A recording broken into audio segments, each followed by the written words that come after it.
Hi, this is Kate Diggory, and I just want to introduce you to a couple of practices that are going to help you in a very physical way put self-compassion into action. So the first is a hugging practice that Christine Neff talks about. And don't immediately go into hugging. Kate's lost her mind here.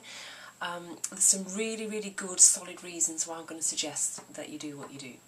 So the first thing is, when you feel down, under stress, you're having a bad day, you're just feeling low, try physically hugging yourself, giving yourself a squeeze, just generally hugging yourself. This is the kind of thing that you can do at pretty much any time and any place. Although, if you're in a meeting, it may not be ideal to kind of go around like this, but what you can do is fold your arms and give yourself a surreptitious squeeze. Nobody will ever notice what you're doing, but the intention behind it, if the intention behind it is to bring love, kindness, support to yourself, then that's what really matters. So, in an ideal world, you want to get into the habit of doing this on a regular basis whenever you're feeling down, whenever life goes less than the way you want it to. But why? Why would you want to hug yourself? Well, research shows that the skin is such a sensitive organ that it reacts to touch, either a hug from someone else, massage, or from ourselves, and it produces oxytocin. Oxytocin is great for us. Oxytocin is soothing. It calms our emotions down. It gives us a sense of security. When all life is breaking loose, it can help us to feel much more calmer. And it also reduces cardiovascular stress. So that's one practice that you can try. The other one is one that I tend to use quite a lot, which is hand on heart. Or you could use two hands. And I invite you to try it now while you're watching this. Just put your hand on your heart and vary the pressure.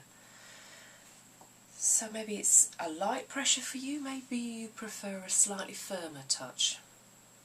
Just notice how that feels. What do you notice perhaps in your body when you do this? And when you do this, you can try something that Tara Brach suggests to her clients. This is something she learned from a Hawaiian healer. So he used to say this to himself whenever he was suffering or he saw other people suffering. I'm sorry, and I love you.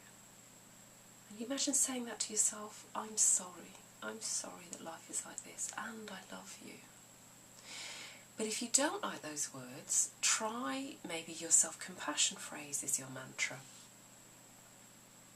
So that for me, this is something like, this hurts, this is really painful at the moment. But everybody hurts sometimes. And may I be kind to myself. Just for today, may I be kind to myself.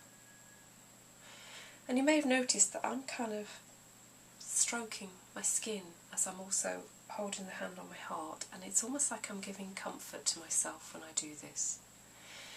And why might I want to put my hand on my heart? Well, when we touch our heart, there's a real change in our biochemistry. So different parts of the brain light up, the left prefrontal cortex gets activated, and the limbic system, that part of the brain that's responsible for fear and distress, deactivates. And these are two practices that are a very concrete way of being kind to ourselves.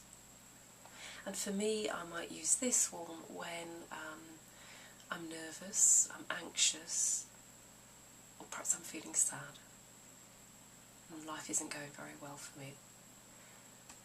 Try the one that works best for you. Experiment with it. But make it part of a practice. Don't give up. Don't just try one or two times. Try it for a couple of weeks and see what happens. See how you like it. Enjoy. Okay, bye.